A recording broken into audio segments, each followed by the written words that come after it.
All right, let's get into this Tottenham update. And we're going to start off talking about Scott Munn because everyone's heard about the appointment of Vinay as the new CEO, 14 years at Arsenal. And as of the summer, he will be our new CEO. And David Heitner says Vinay's arrival at Tottenham appears to be bad news for Scott Munn.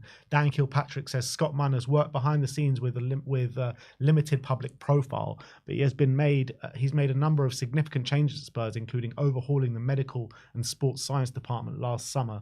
The Tottenham squad has suffered an unprecedented injury crisis this season, leading to scrutiny over those changes. And I mean, if that is one of the changes he made, I mean, he couldn't have got it more wrong than he has, because the medical department has been nothing short of a disgrace this season. Let's be real. I mean, we've all criticised the medical team in the past and the sports science team in the past, but it seems to be worse than ever right now. So, I mean, that's a sackable offence on its own. Yeah, it's been a disaster. We know that other players have complained about it. The amount of injuries we've got has been nothing short of a shambles. So I think if he's the one responsible for that, or responsible for overhauling the medical department, I mean, we could be looking at another overhaul this summer potentially. So I don't know who we brought in. I don't know if they were bad, not qualified, or who they are. Apparently they're very young guys maybe who don't have a lot of experience. So if that's the truth, then I think he's got to take responsibility, a lot of responsibility for that, which is not great look for him at all. And obviously with Vinay coming in now, maybe stepping on his toes or taking some of the jobs that he was maybe responsible for, could be the writing on the wall for him with this appointment. Yeah, it just made me think, actually, because I know Arsenal quite a few years ago, I think it was about 4 years ago, 3-4 years ago, and Vinay must have been, CEO at that point. I don't know if he was the one responsible for this, but they had a massive overhaul of their medical team, and their medical team seems to be one of the best in the country right now. So if Vinay had anything to do with that, then hopefully that's a positive sign for Spurs. Yeah, let's hope so. Next up, we're going to talk about Antoine Semenyo. Fijaje is obviously very reliable. Not say that Manchester United and Tottenham are ready to compete for the signing of Semenyo, who's valued at £40 million by Bournemouth. I mean, 40 million is a decent fee for Semenyo. He has gone off the boil. He has gone off the boil quite a lot. The whole Bournemouth team, really. I know, but he had a brilliant start to the season, a brilliant first half, I would say. And to be fair, he's been good for most of the season, but definitely in the last 10 games or so, he's not scored many goals. He's not done that much. So definitely a player who's gone off the boil, but you can see he's a player with a lot of ability. He's definitely a player who's really exciting to watch, has unbelievable shooting ability. So I think a lot of clubs are going to be looking at him this season, especially he's at a decent age as well.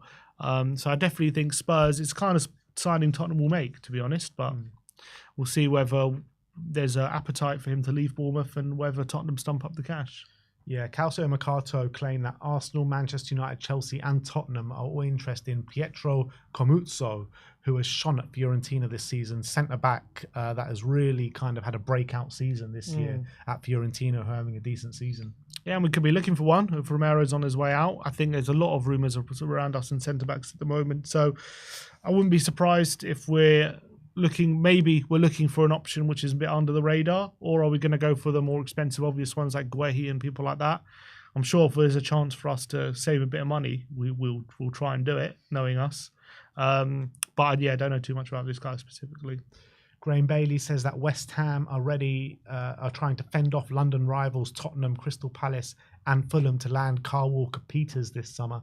Chelsea are also keeping tabs, what they say is the England international, who is available on a free transfer this summer. I mean, you were positive of bringing Kyle Walker-Peters in last summer. Is that still the same? Depends if we're in Europe or not. I kind of because if you're in Europe, we might need that kind of space for the club trained players, and it kind of makes more sense there. If we're not in Europe, it doesn't really make any sense, to be honest, to bring him in, because there's not really going to be a space for him anyway, and there's no need for him. Hasn't had a great season, to be fair, as well for Southampton. I know most Southampton players have been rubbish, but he hasn't maybe been as great for them. Do you think he's been one of their better players, though? He's been all right.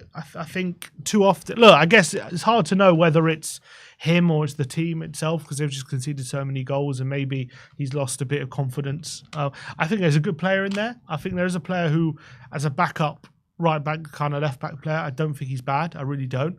But yeah, I think I guess it depends if we're in Europe or not. But then again, if we're in Champions League, Is it? I mean, if it's Europa League, yes. If it's Champions League, I don't know about Carl Walker-Peters in that aspect. But I think this season, I definitely think we could have used him. Yeah. Court offside are claiming that Southampton are expected to allow Dibbling to leave for around £35 million. A lot less than the 100. Yeah, the 19-year-old is set to reject a new contract and receiving concrete interest from Manchester United and Tottenham. We all know, I mean, Fabrizio Romano said it a few months ago, saying that Dibbling is our number one target going into this transfer window. And if it's true that it's 35 million, that's pretty much done, isn't it? Yeah, it makes a lot of sense. It was interesting. I was listening to Russell Martin. He was on a podcast. First of all, he was asked about Tyler Dibbling. He said, how good do you think he is? He said, he's the best player I've ever seen, talent I've ever worked with or seen live, he said. Who's he worked with? I don't know. But he said he's incredible talent. And at the beginning of the season, I was kind of holding him back because I didn't want to... he said he didn't want to kind of put too much pressure on him, or he didn't want him to get too big for his boots, but he said it just became impossible to stop doing that, and he had to let him just flourish. And he said he's just an incredible player. And what was more interesting, he asked what is his best position, and he said right now it's on the wing, but he says for sure he's going to be either an 8 or a 10. Wow, an 8? An 8 or a 10, he said. He said that's in the future his position, he reckons. Wow. So maybe it's kind of a Decky kind of player maybe we could be having there. So it'd be interesting to see if maybe we could sign him and with as backup to Decky potentially, and all of a sudden, and then if Decky ever moves on, you've got Dibbling to fill in there, which could be interesting. Yeah, do you reckon he can kind of make that transition of come to us as a winger, and then maybe as it progresses, then moves more centrally? I don't know, but he definitely seems faster than Decky. Yeah. But what I think I've always noticed about Dibbling, which is probably one of his most impressive traits, is his strength. He's got incredible upper body strength when he holds off really strong players, and the way players bounce off him. I've always said it reminds me of a young Bale, the way he was doing it. It was incredible. So maybe that's the theory. Like if he can add that strength in the middle of the park, maybe that could be his position. Interesting. Next up, we're going to talk about Johnny Cardozo. As a publication called Colina de Nevion says, Real Betis's Johnny Cardozo is considering rejecting a summer move to Tottenham. Spurs have a €25 million option in the midfielder as part of the Lo Celso deal last summer. I guess this always was kind of a reality. The worse Spurs get and the higher stock that Cardozo kind of gets. And he's having a brilliant season this year. And we've heard even like the likes of Man City could be interested in this summer. So I guess this always was a little bit of a possibility. Yeah, look, I don't doubt it's a foregone conclusion. A lot depends probably if we show any progress between the end of the season, if we can maybe even win that Europa League and win the Champions League, all of a sudden I think that all changes. But right now, with the form we're on and he's doing great, and does he want to come and just the mess that we're in at the moment, potentially with the manager's future up in the air? And I'm sure there's probably doubts right now. If I was him, I would also have doubts. It doesn't surprise me, but I think a lot can change between now and the summer. Yeah. David Ornstein brought us a report on Dean Huijsen saying that Arsenal, Chelsea, Liverpool, Newcastle and Tottenham have all met with Dean Huijsen's representatives ahead of a decision being made on the 19-year-old's future. Bournemouth and the player want a swift outcome. The release clause is £50 million. I mean, I was banging on about him last summer. I was like, Spurs got to get the deal done. I'm not sure how much Bournemouth bought him for, but it was a snip of 50 million, wasn't it? Was it about 20 million, something like that? Yeah, it was a lot cheaper, I think. Like, I really wish we would have done this deal last summer because I believe in this guy so much. Ever since Jose Mourinho said that this guy has got a massive future and he's going to be one of the leading centre-backs in world football, I've taken a really close look at him and followed him quite closely, and it's no surprise to me. I mean, it's a surprise like how quickly he's taken to life in the Premier League and how good he's been this season, but it's no kind of surprise to me of like the trajectory that he's on. Yeah, and he's even starting for Spain now in the last international break. So that goes to show how highly they rate him, and I think he's brilliant in terms of you don't start for Spain centre-back if you're not like good on the ball and have that technical ability there. And he does have that, and he's a big guy as well. Brilliant defender. I think he's really stepped in for Bournemouth so impressively and become pretty much their best defender. I think 50 million for a player of his quality at his age is something we just have to do if you're able to do it. Obviously, if Romero leaves, the problem we could potentially have next season is if we get someone like him, which is it's not him specific problem, but if we're talking about signing Dibbling, you've already got Tell, you've got Bergvall, you've got Gray, Moore, Mikey Moore, Odebear. you could be thinking about having a whole team of teenagers. I know. And like that is just not sustainable for a whole season, really, when it's that young. But like they're all such great talents. You don't want to miss out on any of them, but sometimes you just have to make tough decisions. I don't know if he's the one I would make, but I'm just saying, you got to think carefully about these things. I get what you're saying, and I agree with you, and I definitely agree with you. But I look at the way this guy plays, and for 19, he is just incredible, man. He really is. And if you have the chance to sign him, even if you have to play a whole team of teenagers, you sign him, because this guy. The problem I see with signing Dean Huijsen is that his level in a few years will probably be much higher than Tottenham Hotspur, and you're looking at probably a Real Madrid or someone like that coming in for him. And if you sign Dean Huijsen, I genuinely believe in 2 or 3 years you need to think about replacement for him. Yeah, to be honest, I just don't think he'll look at Tottenham. At 19, you never know. He might do. I think who the other clubs you're saying in from him? The other clubs: Arsenal, Chelsea, Liverpool, Newcastle. So they're all much more settled than us right now. Yeah, but you look at Arsenal, right? Gabriel and Saliba. Unless one of them leaves, he's not getting consistent football there. Probably. You're looking at Chelsea. There's a clear pathway there at Chelsea because their centre backs with Fofana's their best one, and he's always injured. So I mean, he gets in that team. Liverpool, replacement for Van Dijk maybe. I mean, Van Dijk's not getting any younger. I know he just signed a new deal, but he ain't getting any younger. So, yeah, could groom him to be the long-term replacement. And Newcastle, I mean... They need a centre-back. Shaw's not getting any younger. Yeah, so there are better options than Spurs out there. But I think what you can sell with Spurs is join a young core group that's all growing and learning together, good development. And then probably, the thing is, Spurs, if he joins Spurs, it's only a stepping stone. That's the problem. Well, if we've got Champions League football to offer, then we've got something more to reel him in. But right now, it's just he's probably looking at all those options, thinking Spurs is just a bit of a mess. Like, do I want to join that? But I think I wouldn't rule it out completely because we definitely offer him, probably if Romero leaves, we offer him like a spot right there in the team. But it's I think right now it's a tough sell against those other teams. Yeah, probably right.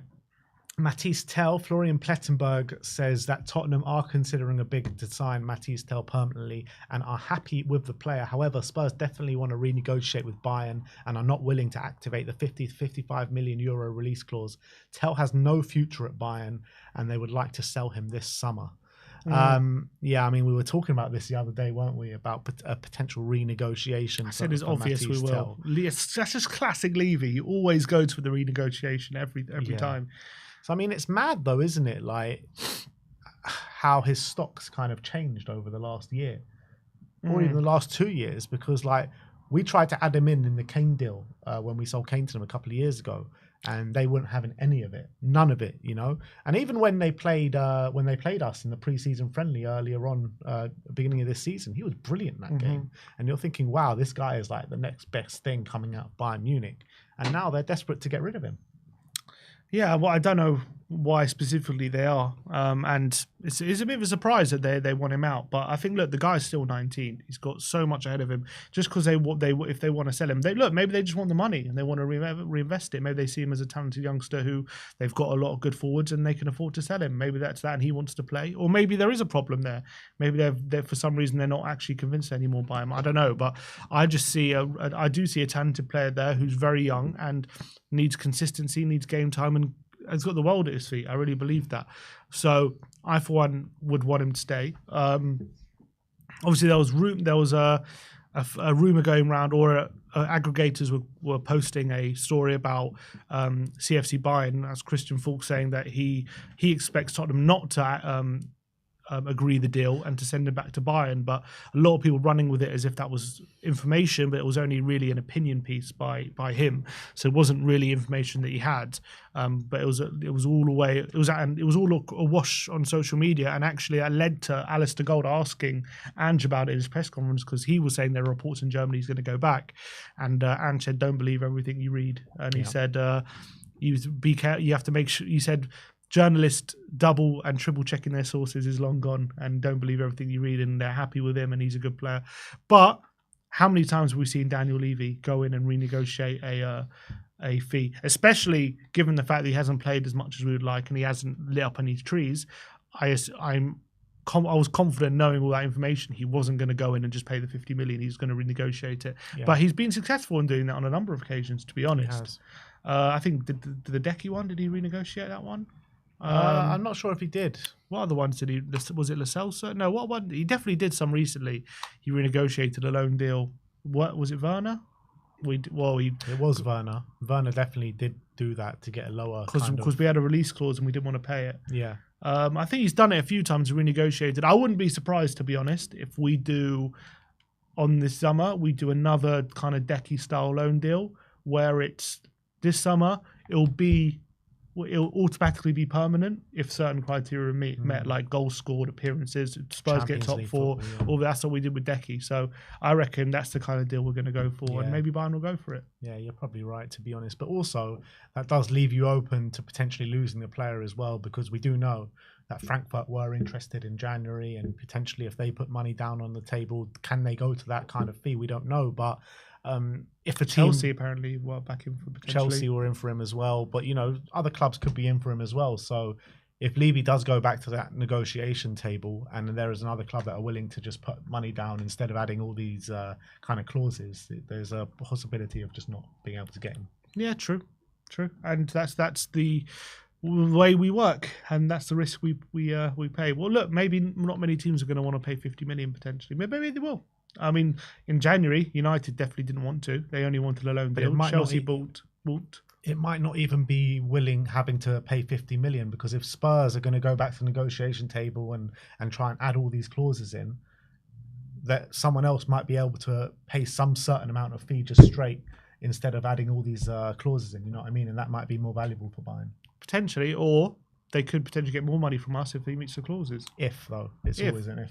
Yeah, but if he doesn't, then they could always sell him again. But yeah, I guess. Look, we'll see. I think usually we're quite good at renegotiating these things, but we'll see. We're also quite good at losing players that we want to get in. Well, that's also true. Let's talk about Destiny Udogie, because Fabrizio Romano says that Man City want a new fullback this summer, and Tottenham star Destiny Udogie is on the shortlist. Not an easy deal to do, because Spurs see Udogie as a key player, but City do like him. John Cross did say that Spurs plan to resist any offers that may arrive at Udogie this summer. He's highly rated within the club despite a turbulent season, and Udogie himself is looking to get back to his full form, best form, fitness and top performances for Spurs. And he definitely did go some way to doing that last night against Frankfurt. I thought he was very good, put in a really good performance, best we've seen from him in quite some time. Probably his best performance of the season, you got to say that. And it is quite worrying though, Man City sniffing around. Yeah, so the cynic in me would say he's just as Man City starts sniffing around, he ups his performances. That's what the cynical people will say. But I think, look, what I said. We all know that, exactly, the cynical people. We all know the guy's quality, in my opinion. I know it's been up and down this season, and last season, majority good, but it wasn't a great end and got injured as well. So a lot of people have this narrative that, he's not that great and, we can just sell him. And a lot of people were saying he's overrated and all this kind of stuff. But there's a reason a team like City are interested in him, because this guy has unbelievable ability. People forget how young he is. He's still, 22? Or 21? Like, he's still so young. He's got so much football ahead of him. The guy with his kind of running power, his ability in those tight spaces that he's shown when he's on his game, he can perform at.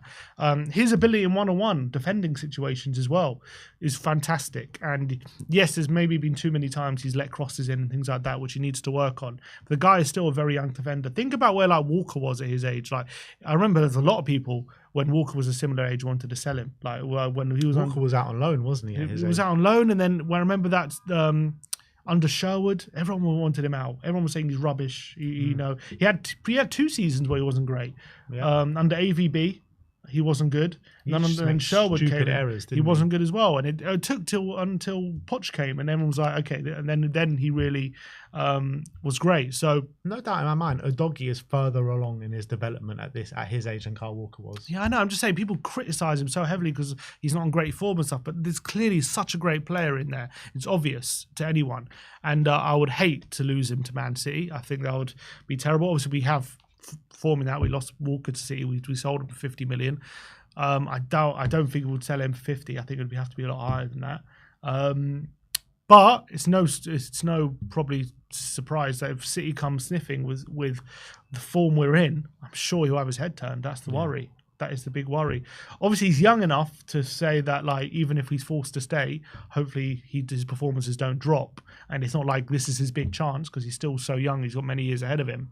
But when sometimes as well, on the flip side, sometimes when City come, they don't come twice. And maybe if they find a long-term replacement for at left back, then Udogie might rue the missed opportunity of going there. So I can understand if he does want to go, considering the mess we're in. But I'd hate to lose him, and I'm sure if he goes there, he'll be a brilliant signing. Yeah, of course he would. And he's got a long contract. He turned down to a very long contract. 2030 is when his contract expires. So look, Spurs don't need to panic just yet, because I think we're in a position to turn down these offers, but it's all about Udogie and where his head's at. Is he going to cause up a fuss? Is he going to cause a bit of a stink to go? Obviously, nothing's being said right now, but I think if I was Udogie, just concentrate on the football, because he hasn't had a good run of form for a while now. So he's had a good start on against Frankfurt, but let's see how the rest of the season goes. And last but not least, comments from Mickey van der Ven's agent talking about Real Madrid. And He's agents, man. He says Mickey also has the level to play one day in a big one like Real Madrid. In addition, Madrid needs a player behind their characteristics and talents at the back. He's not wrong, to be honest. I think Mickey would slot in at Real Madrid quite well. All our defenders are going to Madrid. Yeah. God. At least he says one day, not like it's not this summer, not tomorrow, hopefully. First of all, I do think Mickey will probably have to prove his fitness a bit more. I don't think they're going to lay out big money if he keeps having seasons like he's had the last two, where he just keeps getting injury after injury, which I think is why he took so long to come back and work on these different running techniques and running style, because clearly the way he was operating was causing too many injuries on himself. So I think that was what they worked on, which is why it took him so long to come back, in my opinion. So we'll see if he can. He's now back. He's staying fit. He's in. He's done pretty well since he's come back. Don't think we've seen the best of him yet since he's come back, but he's been pretty good. I wouldn't say he's been bad by any stretch. I think he's been pretty good. And I'm sure if he plays at his best consistently, I think any club in the world, let alone Madrid, any club will be happy for him, and there'll be a host of suitors. Hopefully, if he's playing regularly well and consistently not getting injured, hopefully we're in a better position because we'll have Mickey. But I don't think he leaves in the summer, especially if Romero leaves. We're just not gonna. I think we can't let him go. We just can't. Right now we're selling Romero, Van der Ven, Udogie. Even Sarr's talking about Madrid. Sarr was talking about it as well. Talking about Madrid. If I'm Van der Ven, of course, Madrid, especially you're seeing the likes of Bale and Modric who went there and how much they won and what they did. Of course, I'm sure he's looking at thinking, one day I'd love to make that move and do that. But I just don't see Madrid stumping up the money right now in terms of what we would demand for him, considering his fitness problems. But maybe in a year or two, if he's played 2 seasons where he's had 30 plus Premier League games and stuff like that, and performing really well, then I think they'll be circling for sure. Yeah, but that is it. That is your top